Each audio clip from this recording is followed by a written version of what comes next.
it with another episode of Under Pressure, and I could confidently say this is going to be the most wild episode to date. Because I'm here with Amy from Busch Wildlife Sanctuary. And Amy, first of all, thank you so much for being part of Under Pressure. Hey, we're so excited to be here. And we have a legit snake on the table. We have King. So tell us about King, because he's going to be the star of the show, at least at first. Exactly. King's always the star anywhere he goes, you know? So King, real creative name. It's a Florida king snake. These guys get the name because they actually eat venomous snakes. So if you have them in your yard, you want them there. And they'll also eat rats and mice and things like that. But he's just a wonderful educational ambassador for us, and he's very chill. So we figured we'd just let him kind of hang out and see what he does. And a couple things, like right off the bat, when it comes to a venomous and non-venomous snake. Is it the eyes? Venomous snakes, they have the slit, right? Yeah, they do. But here's my whole thing. If you have to get close enough to see a snake's eyes, come on. It's like you're a bumper already sticker. In the danger zone. If you can read this, you're too close. So before we get more onto King, Amy, tell us about Busch Wildlife Sanctuary and what you guys do, because it's absolutely incredible, the work you do. Thank you. I appreciate that. So we have a twofold mission. First and foremost, we're a wildlife hospital. So we take in sick, injured, and orphaned wild animals. And we stay from the state of Florida, but like we just had a bird in last couple of weeks ago that was hatched in Greenland. And it was migrating through. So our reach is much more than just that of Florida, but we focus on native wildlife. So we don't really focus on the iguanas and the pythons and things of that nature. What we found is majority of the animals that come to us are somehow with us because of humans. They've been hit by a car. They've been tangled in fishing line. They've been kept as a pet like King was. Maybe they got attacked by somebody's pet, something like that. And so we recognize that the wildlife hospital is kind of a Band-Aid for a much bigger problem, and that's education. We have to learn how to coexist with these animals, especially with so many people moving into Florida. Our goal is just to teach everybody what's normal, what's not, how to coexist, and really how to have appreciation for these animals. That is key, appreciation and education, because far too many times, I think, with animals and snakes, for instance, because I have lovely Kristen here who doesn't want to be anywhere near a snake, it's fear, and sometimes that's not right to fear something that may not even harm you. Like King, he doesn't want you. No, he has no wants interest. Other snakes. So it's all about education. And when someone's afraid of something, a lot of times they want to destroy it, and that's a problem. Totally. Well, and also a lot of times people don't realize when they destroy, like if you go to harm a snake, again, you're too close. You're in striking distance. If you can strike at it, it can strike at you. You know, why put yourself in that situation? Number one. And number two, you can have fear. I mean, I have fear of things as well. It's having that irrational fear where it just completely, you're stunned by it. You can't do anything about it. You're completely paralyzed by it. And then there's just respect. Like I said, that's why I like to point out these guys, because if you have him in your yard and you're not a big snake fan, he's going to take care of any of the quote unquote bad snakes. Yeah. So learning what he is, leaving him be. And again, where we're at here in Palm Beach County, we are so populated. Snakes don't want to be anywhere near any of us. Yeah. They really don't. I rarely see snakes around. Yeah. And if I do, it's the black racers? Black racers, yeah. Is that what it's called? I wanted to make sure I correctly said. No. Look, I feel like an animal expert. You're perfect. And see, and I love them because my fear is lizards. And black racers eat lizards. That's perfect. I know. And it's weird. I grew up here, born and raised here. I will go after an alligator, a crocodile, the snakes. That doesn't bother me. But those little lizards, but why? Like, are they just shifty? Yes. Yeah, that's Well, trust me, if there was a lizard in here, I was going to hope you'd be the one to grab it, because it would be either me or Travis that would probably have to grab it. I'd have to just... I'll go stay in a hotel if one gets in my house. I'm scared to death of that. Really? Yeah, no, I appreciate them. It's like, I'm just going to burn my house down. Pretty much, I mean, I appreciate them. I respect them. But like, I think when I was little, growing up here, you always left your shoes like in the garage or on the porch or whatever. Sometimes you'd go out and go to slide your foot in and there'd be a lizard in there. Or I remember vividly as a child having a swing set and I went to wrap my hands around and there was one on the swing set. There it is. is. I was like, that's where that fear happens. And so I've tried to get over it and still scared. Now I'm going to think there's going to be a lizard in my shoes. It was You're bad welcome. enough that movie Arachnophobia made me fear putting on slippers because the old man gets bit by the one spider in it. Our operations director, we've worked together for 20 years. She is petrified of spiders, like to the point where she pulled into the parking lot one day, car still running, threw the door open, jumped down, was like, somebody has to go get it. I'm not getting back. Like she was ready to sell her car. Yeah. So I get all her spiders for her. She gets all my lizards for me. It's like perfect work marriage. That's synergy right there. That's it. And I can't believe you're afraid of, I still can't get over that you're afraid of lizards. I feel like you're fearless. You've seen it all. And then a little get-go could get you. Everybody has their thing. That's a great compliment, though. I appreciate it. But yeah, no. And of course, I live in like the worst state for them like sneaking up on you. Yeah, when I first moved down here from New York, and I was like, wait, there's lizards everywhere. Like literally everywhere. It's like a squirrel in New York, but it's like we have lizards down here in Florida. So at Busch Sanctuary, Amy, how many animals would you say you rehabilitate per year? So last year we took in over 5,000 animals. 5,000? So it's usually between 5,000 and 6,000 animals that we take in. Wow. Yeah. And how many stay with you? Because I know there's one side where you rehabilitate and then you hope to bring them back and introduce them back to the wild. And some kind of just hang out. Not all of them work They're out that forever way. friends. We are a hospital. So right off the bat, unfortunately, you get patients that don't make it, especially if you figure something like this snake here, if he gets hit by a car, which for him is going to be rolled over by the car, most likely going to have injuries that are just even too substantial for us to really correct totally. So we have the goal of getting him back out in the wild, and about 30% get back out in the wild again. And that's roughly your national average. And we're proud of that. Of course, always trying to elevate that. We've got a lot of stuff on the horizon. We're trying to bring that number up even more with, more intense diagnostics, more veterinarians on staff, everything.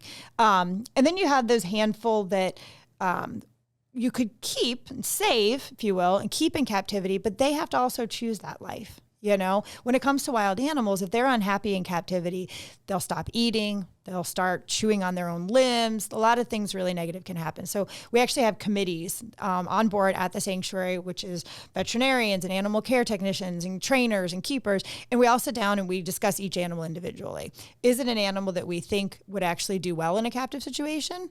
And then are we the right captive situation? We've sent animals all over the country, honestly, for different wildlife experiences, because again, with education, it can happen anywhere. So we've partnered with Disney, we've partnered with some zoos, we've partnered with other nature centers, and our animals have gone all over the place to just teach more people. And so, speaking of all over the place, when you travel, how does that work? It has to be a hassle. It's an adventure. I want to hear about those adventures then, Amy. You gave me that look once I said it. I know. Oh, well. Well, because, we used to do a lot of traveling. We used to, when Jack Hanna, before he retired, we were doing a lot of traveling. Big supporter of conservation. I adore Jack. He's always been a wonderful friend of Busch Wildlife. And so we would travel and do the TV shows and stuff with him. So like when you mentioned New York, that's my favorite place on the planet is New York City. Really? Oh, I love it. Yeah. I never want to go back again. Oh my gosh. It's Do you like still I have was a there for place 20 there? years. Can I borrow it? My parents still live there. So yes, Amy, you can crash with them. Thank you. Okay, I'm in. I'll be there next week, literally. My mom has a cat, so don't bring the snake though. Oh, that's fine. I have cats at home. It's fine. No big deal. I love cats. I'll bring her another one if she wants. I mean, so before we jumped on, you did say you were at one time able to travel with snakes. Mm-hmm. Then they stopped it, and they stopped it for the most ridiculous reason ever.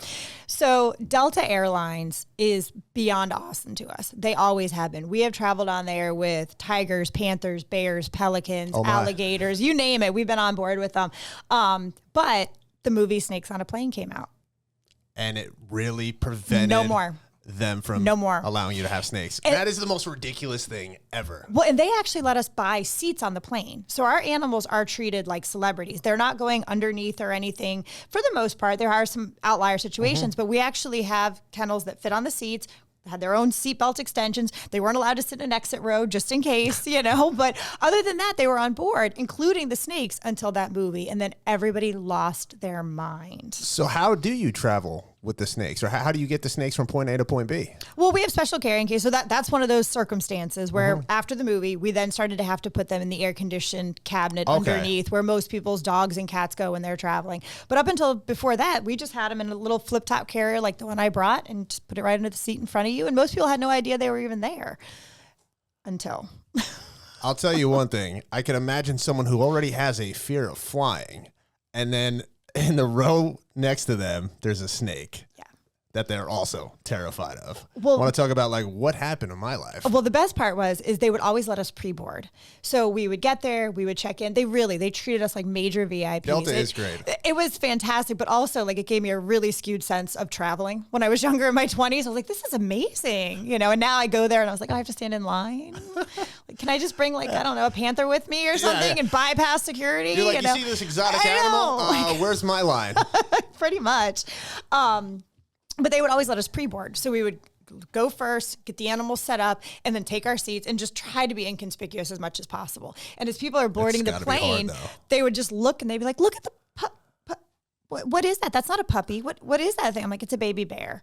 A bear, you know? And I only had one time where someone refused to fly because it was one of the flight attendants and I had a possum on board. And they didn't want to fly with a possum? Well, it was a combination. So I was learning how to read tarot cards at the time. So I had the possum in the seat next to me. And then I had my book and my cards. And I'm trying to learn like the meanings of the cards and everything. And she comes by and what's over there? And I said a possum. And that's the devil's work. That's just a rat. And she's like, you're a witch. And I'm like, what? I was going to say that. Yeah. Someone's going to be like the gypsy in seat 7 is going to sacrifice this possum over here. That was exactly it. And she was like, I will not be on this plane. I will not. So I held up the whole flight because I had to get a new flight attendant for safety precautions. Yeah, I felt really bad. That is such a great story. So do you still practice the dark arts? I never got that good at it. I don't have the touch. Okay. I don't have the touch, unfortunately, but I tried, but there was another one. I mean, this is kind of a cheesy story. So that's if you fine. Want, you can cut it out or whatever. It up. No. Because we don't cut anything out. Oh boy. Okay. Well, I'm going to tell it anyway because it kind of sounds like the beginning of a punchline that's coming. So how long have you been down here in Palm Beach County? 18 years. Okay. So there's a gentleman who lives in Delray Beach and he's an amazing Rod Stewart impersonator. Okay. Have you ever seen him or anything? Like he does shows and stuff at the bars down there. I'm not sure if he's still around, but he was for many, many years. Yeah. And he didn't shut it off. I mean, he just was Rod Stewart. So we're on the plane. I'm traveling with a baby bear. I had met up with SeaWorld. They were coming as well to do a show with Jack, and they had an albino wallaby, and her name was Betty White. And so what they did when they traveled with her was they actually put her in a backpack on the front of them. So it was like a pouch for a wallaby. So first thing that got out, because I had pre-boarded, is, oh my God, there's a bear on the plane. There's a bear on the plane. Then it got out, there's a bear. Look, Rod Stewart's in first class. Rod Stewart's on the plane. And then the pilot got on to be funny. And he's like, all right, we got celebrities. We've got this bear on board. We've got Rod Stewart and Betty White's in the house. So everybody is like going to every bathroom, trying to find Betty White for like all the way from Atlanta to LA. And then finally at the end of it, he's like, all right, like we're going to bring Betty out. Like she's been, in hiding, so just please be respectful. And so we got the wallaby out and took it up and down the aisle of the plane. And yeah. What is your favorite animal?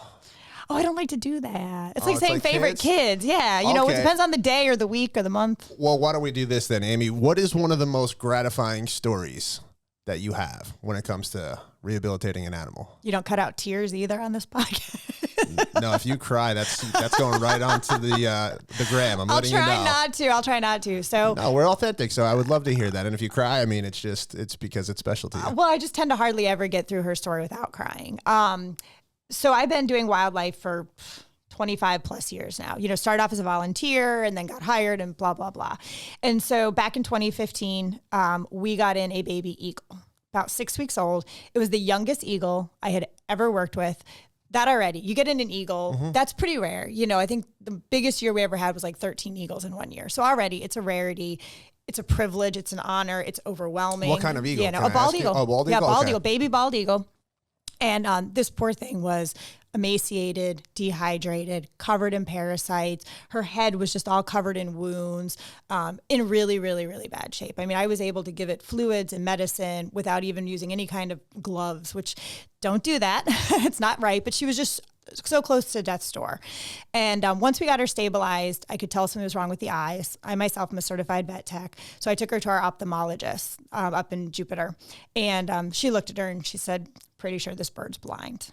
Which a blind animal obviously is not going to go back out in the wild, but also keeping a blind wild animal in captivity, a lot of them don't adapt well because everything around them is something that they're inherently, instinctively scared of. So the noises, the talking, so you really have to figure out is keeping it not worth it. Is it ethically okay? Yeah. Are you torturing this animal because they're constantly surrounded by fear, And so it broke my heart because selfishly, I wanted to raise a baby eagle.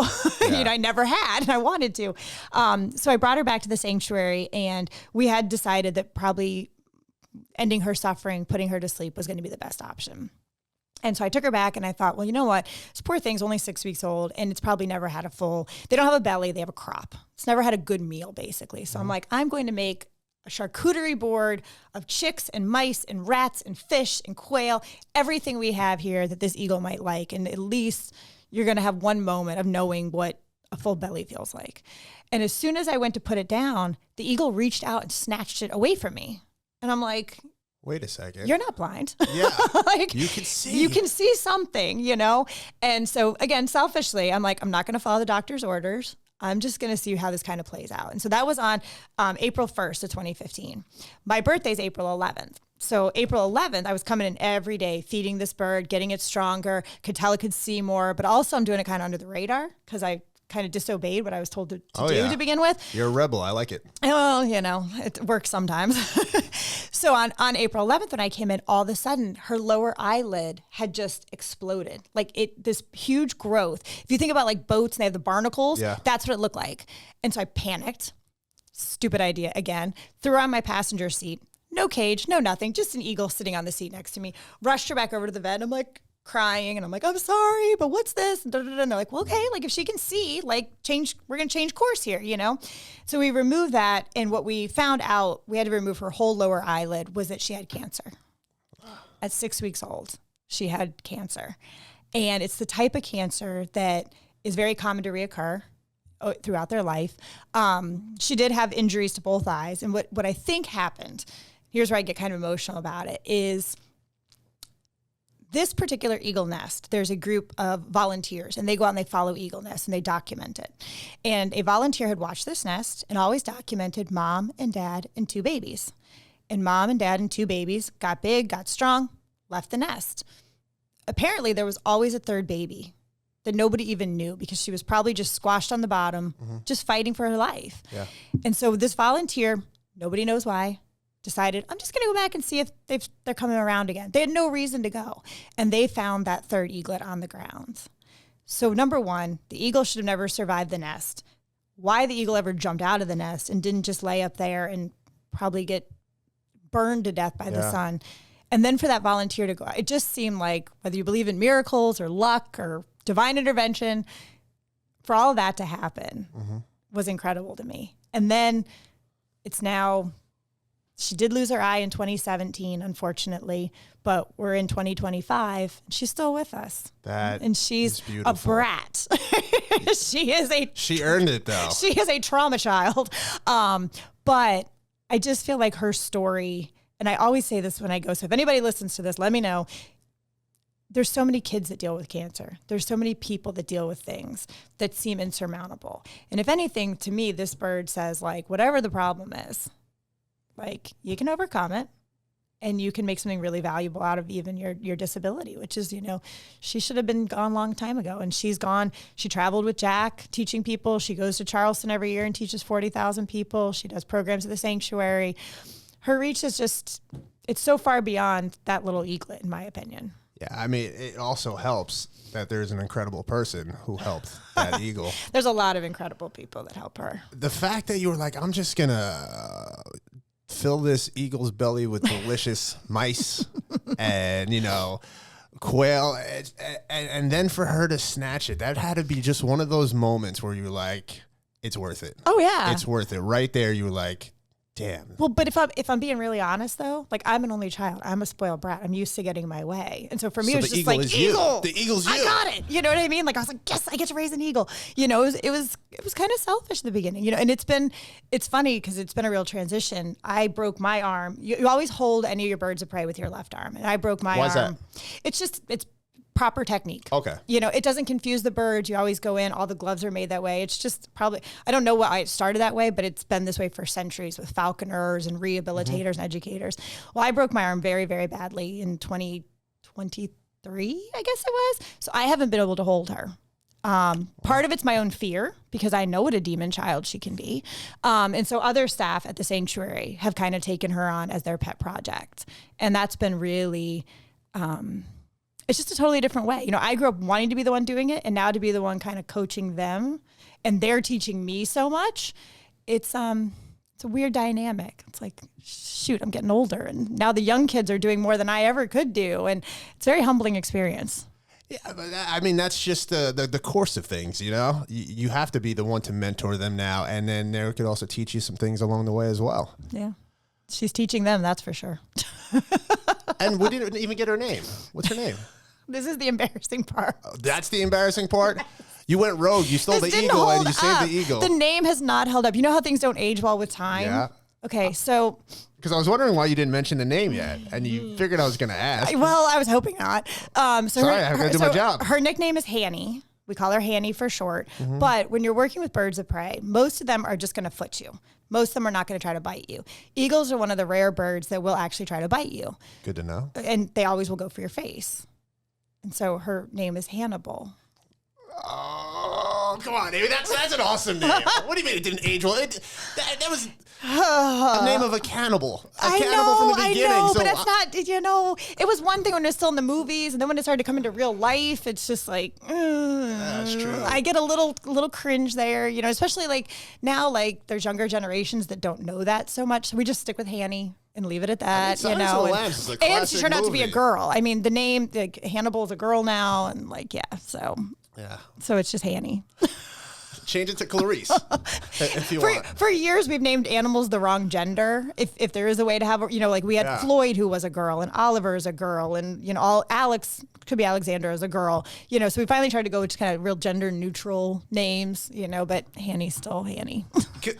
Because when it comes to animals and identifying what gender they are, I'm assuming reptiles are the most difficult to. No, not necessarily. I mean, reptiles, they've got a little slit down by their tail. Some of them, their tails get thinner depending on their gender. Other times you can probe them. Same thing with alligators, you can probe them. But a lot of times the confusion is in the birds of prey.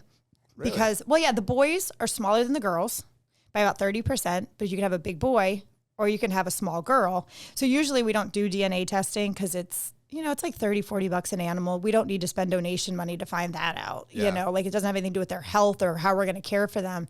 So we don't usually find out. And then all of a sudden, Fraser Crane lays an egg and you're like, oh, it's a girl. Okay. Oliver lays an egg. Well, there we go. Freddie lays an egg. And all of a sudden you're like, well, we did that one wrong.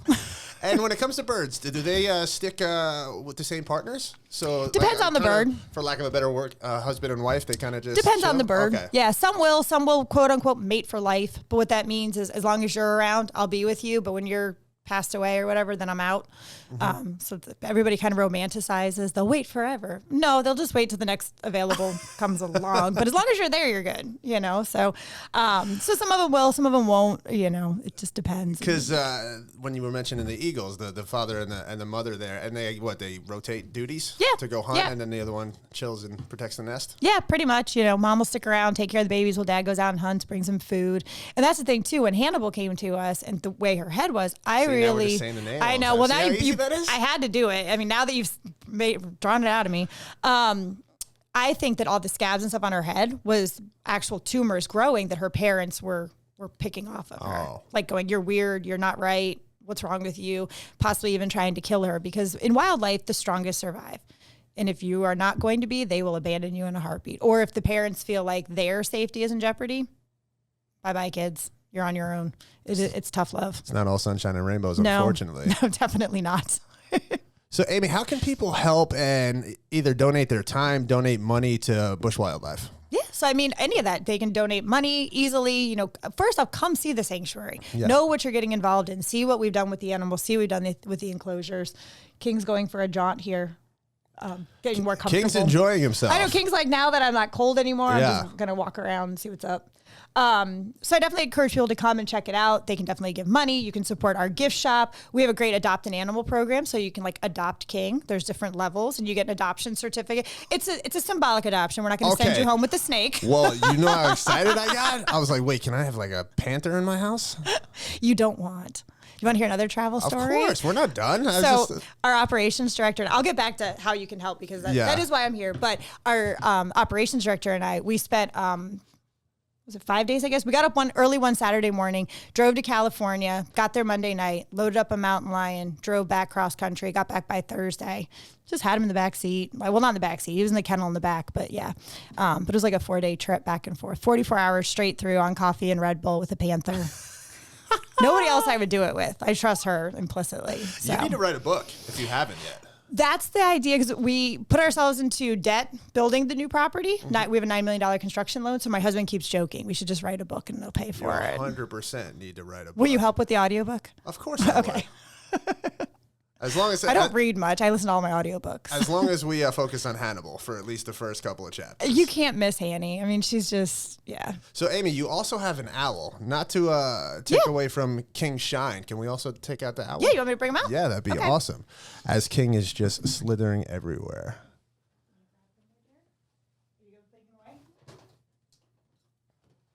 I mean, King really did get comfortable. Oh, yeah. And now I know you only have a left-handed glove because they only make left-handed. I wonder who the first person to hold a falcon was, or an eagle. Wow. That owl is beautiful. Thank you. All right. This is going to be a fun one. Can I get help? Yeah, thank you. I'm sorry. Take the headphones off. Thank you. And Amy, what is this gorgeous animal's name? This is Mo. Mo? Now, Mo has a much better naming name because Mo was actually found by a woman named Monique. So in honor of her, this is Mo. Makes sense. I actually worked for a guy named Mo. Yeah? Mo and Sally in the morning on Cool 105.5. They're awesome. They're very awesome. I used to go do a lot of stuff at 95.5, and they were in the studio right next door. So. Oh, yeah. Yeah, Mo and Sally, they always sneak me over. They'd be like, what do you have today? Come on our show. You want to hear about a ridiculous name? So my name when I was an intern for them was Pookie. So you want to talk about a silly name? Pookie's awesome. That's from Southern Charm. The reason I have that name is that's what my mom called me. She calls me Pookie because I used to love Winnie the Pooh, and I guess she just added Pookie to it. So when I was in the process of applying to be their intern, I mentioned that. Mo goes, whoa, whoa, whoa, whoa, whoa. What did you just say? That's your name now. He goes, we got your nickname already. I was like, that's probably a good sign I'm going to get hired, huh? He's like, I didn't say that. But either way, we got your nickname. So that's what it was. It was so Pookie. Now we got Pookie out of you. You got Hannibal out of me. Yeah. You know, so I used to be very, very good friends with Winnie the Pooh. Stop. Yeah. Go on. That's all I can say. You sign your life away when you become friends with them. Okay. Yeah. I like your style, Amy. I like your style. So tell us about Mo, though. What kind of owl is Mo? Mo is a barred owl, B-A-R-R-E-D. And the reason I spell it is most people are very familiar with barn owls, B-A-R-N. And they often get them confused. They don't realize they're two separate species. So barred owls actually prefer to hang out in more of a swampy area. And they get their name because their feathers, it kind of looks like chocolate bars. So they've got a barring pattern on there. Mo was hit by a car. Rescued by this woman, Monique, who works at Harmony Animal Hospital, who has supported Busch Wildlife for decades now. So she knew exactly what to do and where to bring him. Unfortunately, his eye was so badly damaged, it no longer functioned, basically ruptured, and it was causing a lot of pain management issues. So that was the first thing, was let's remove that eye, let's take the pain out of it and kind of see where Mo's at. I don't have any concrete scientific diagnostic evidence. I think Mo probably suffered some brain trauma as well. Mo is just beyond an amazing animal ambassador. Really doesn't care about anything. We'll go out and do events. Mo will fall asleep. Couldn't care less. And Mo was really the one. And to me, Mo's kind of one of my rehab animals because once I broke my arm and I was trying to get back to holding the birds again, because I've got 2 plates and 17 screws or whatever, it was like, okay, that who was can a substantial break. Oh yeah, my pinky was touching my elbow, and I had to put it back by myself. How did you break your arm? Stupidly. Okay, I'll leave it at that. And I was home alone, and so I know with animals, like when the adrenaline's going, that's when so I knew I had to put it back in place myself. That was fun. Put it in the book. Yeah, put just it in put the it book, back, Amy. So anyway, when I started holding animals again, holding birds again, Mo was one of the very first ones. And I would just hold Mo for hours on end because Mo's really good at not squeezing, we call it baiting when they kind of try to jump off the glove. Mo's just such a great bird that I've really developed a special love for Mo. And so every time I go to do something, like, let me guess, you want to take Mo? I'm like, yes, I want to take Mo. So Mo's kind of become a celebrity around the community. He's got that it factor. Oh, yes. He definitely does. And owls, most of their, when it comes to hunting, it's all based on vision then, right? Because you told me they can't smell. And hearing. Hearing. Yeah, they're really good. So their ears are asymmetrical. One's up high and one's down low. So if you think about like when you watch football and stuff and you can hear the ref, even though, that massive stadium, it's all done on a satellite dish, their face is shaped like a satellite dish and it triangulates sound. So like barn owls are found on all the continents and even up in snowy areas. And so they can actually hear a mouse running under the snow, dive through the snow and grab without ever seeing it. That is one of the most impressive things I've ever heard. Yeah. Without even being able to see. So in this case, well, Mo's not a barn animal. No. He's a barn owl. He's a barred owl. Could he do something impressive like that, though, just based off hearing? He eats baby alligators. Are you serious? Yeah. Yeah. So little hatchling alligators. So we would find Mo in the Everglades. Yeah. Oh, absolutely. Any kind of swampy area. Anywhere where there's any kind of water or anything, you'll find these guys. They'll eat snakes, they'll eat lizards, they'll eat mice, they'll eat rats, they'll eat rabbits, all the other stuff. But one of their things is baby alligators. They're happy to and they're so quick. You know, they fly silently. So they'll just sit and watch and watch and watch until that opportune moment when mama's not paying attention. Whoop. Just snatch up a Just little snatch gator. up a baby gator. And I feel like baby alligators probably make a lot of noise. They probably a lot of squeaking. A lot of squeaking. So they make it Yeah. obvious. It's like it's like a dinner bell. Yeah, basically. That's so impressive. Yeah. And what's really cool, Mo only weighs about a pound. So, you know, everybody's like, oh, I mean, He does look heavy. I know. Well, He and I'm looks kind of plump. resting my hand here because I don't want him to poop on the carpet. I'd rather he poop on the table. It's easier to clean up. But it's all feathers. Like this is all, if I stick my finger in there, I'm just now touching him. And you guys can't see Mo when she just touched his neck like that. His eye went like this. He's like, ooh. He's like, I don't like that. Not like, yeah. To me, it looked like he liked it. From this angle, at least. I always think the worst. I always think they're like, you again? Ugh. No, Like- I think Mo. See, look at him. He's looking like, yeah, He's that is enjoying what I'm himself. thinking. He's like, you always come and take me somewhere. Can I just stay home and sleep? Not till I get to, Mo. How often do owls sleep? Oh, they'll Just sleep all day? Yeah, they'll sleep all the time. Well, I mean, a lot of your wildlife, they're going to conserve as much energy as they can because you might not eat every day. So you're going to stay quiet. You're going to stay calm. You're going to sleep as much as you can. Sometimes, you know, you can go a couple days without eating. Yeah, most animals can. I know some reptiles can go, like a month without eating? Oh, at least. Yeah. I mean, we've had snakes go multiple months without eating. Alligators, same thing. They can go forever without eating. I mean, whole seasons without eating. No problem. Yeah. These guys are not going to do that. They're always angry because they're always hangry. You know, that's why. They're not, though. They're just so misunderstood. Yeah, well, gators are scary looking. That's why. Well, they're scary looking. But I mean, I grew up here with Lake Osborne literally in my backyard. And I lived to tell the tale. You know what I mean? You have to be smart. I was obsessed with WWF when I was a kid. So they were all the Who was Ultimate your favorite Warrior. wrestler? I had a big crush on the British Bulldog and Rick Martel. Okay. And, oh yeah. But like, and then I'm the Ultimate Warrior. And of course, you know, I still have a Hulk Hogan shirt he ripped off at the auditorium back when I was a kid. You had the actual shirt he ripped off? I have that. And do you remember his movie, No Holds Barred? Yeah. I have a signed copy. I have a signed t-shirt. What? Yeah. You really need to start writing that book immediately, Amy. You have a lot of cool stories. I have a lot of weird How'd stuff. you get his shirt, though? Were you in the front row? It used to be when the auditorium was here. This is before you got here. Now it's the Jehovah's Witness Center or whatever on Palm Beach Lakes. But PBSO would do security for it. And so one of my friend's dads, because he was a firefighter, was security at it. And so when he ripped it off and threw it, he just grabbed it and gave it to me. And I had Sensational Sherry shoes. I had a wine bottle signed by Andre the Giant that my mother threw away. What? I know.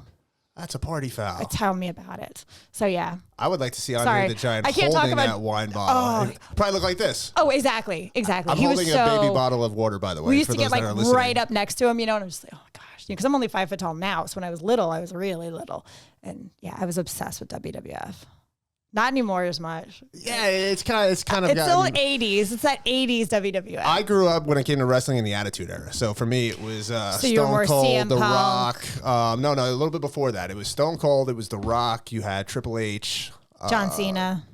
John Cena near the end. Yeah, I started tailing off of wrestling once like John Cena came in and it's like, you can't see me, all that fun stuff. See, I'm from, God, I sound so old right now. I'm from the days of going to 7-Eleven and getting a Slurpee with Nikolai Volkov and, you know, all those guys on them. Like, I still have those cups. Make sure no one throws those away. I know, right? Well, thankfully, I don't live with my mother anymore, so I think we're okay. Why'd she throw it away?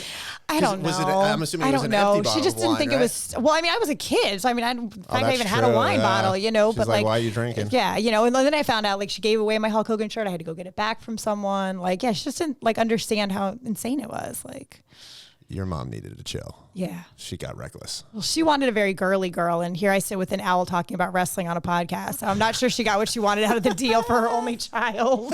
I forgot what we were talking about before we got into wrestling. It was gators and how the fear, if you do have fears of alligators, it's not necessarily justified because there's so many, and you'd be hearing about it all the time if we were on the menu. Yeah. The thing is, I mean, first off, and this is going to sound completely morbid, so my apologies. We as human beings, our body has too much salinity in it. So alligators, we're not on their food chain. In fact, it's sad to say, but when an alligator kills someone, they don't eat them. They kill them, and then they recognize that I can't actually process this. So it really is kind of senseless. So they're not eating people. So we taste like crap is what you're saying. Basically. Yeah, pretty much. And the thing with alligators is they don't sweat and they don't cry. Well, that's the only ways you can get salt out of your body is sweating or crying. So if they eat a person, it'll actually kill them.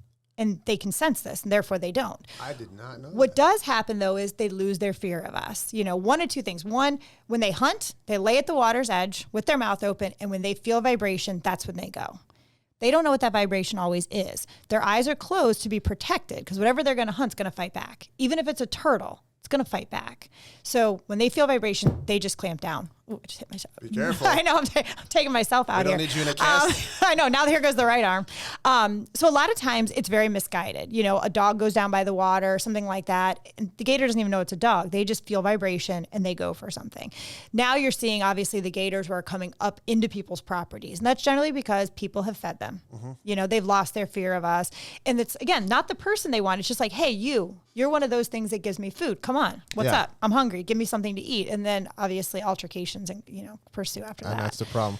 So you might not know this, but the difference between alligators and then crocodiles, because crocodiles have been known to eat people, right? Do they have does their body work differently? Crocodiles do work different. So crocodiles can handle brackish and salt water, whereas the alligators cannot. So you find the gators here in the freshwater, the crocs are going to stick in more of the brackish water. And there's over 1 million gators in Florida, and there's only about 1,500 crocs left in the wild in Florida. So your numbers are very much outweighed there.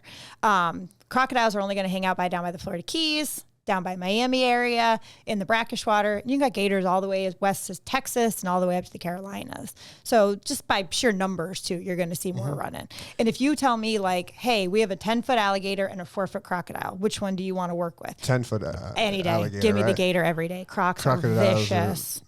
I know like saltwater crocs. I've bbeen down a rabbit hole on YouTube and just how crazy they are. And then, just even in we've Australia, gotten just some scooping little people guys up. in.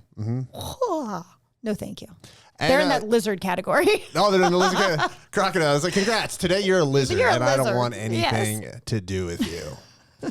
So back to how people could help. Oh, yes. To help Sorry. donate Side their tangent. time. No, it's totally fine. Well, I mean, even my mom, she's at the sanctuary today doing laundry for us. So a lot of our parents, Katie's parents, who's with me today. So you guys lose a lot of laundry then, because your mom clearly likes to just. She does, but she also things. loves to shop. So she's like, oh, this has a hole. I'll throw it away. And then I'll go buy new. I'm like, okay, whatever. Appreciate it. But so people can definitely donate their time. And it's everything from that, doing laundry. Katie's parents do greeters desk. We have animal care volunteers, hospital volunteers, education, whatever you find enjoyable and fun.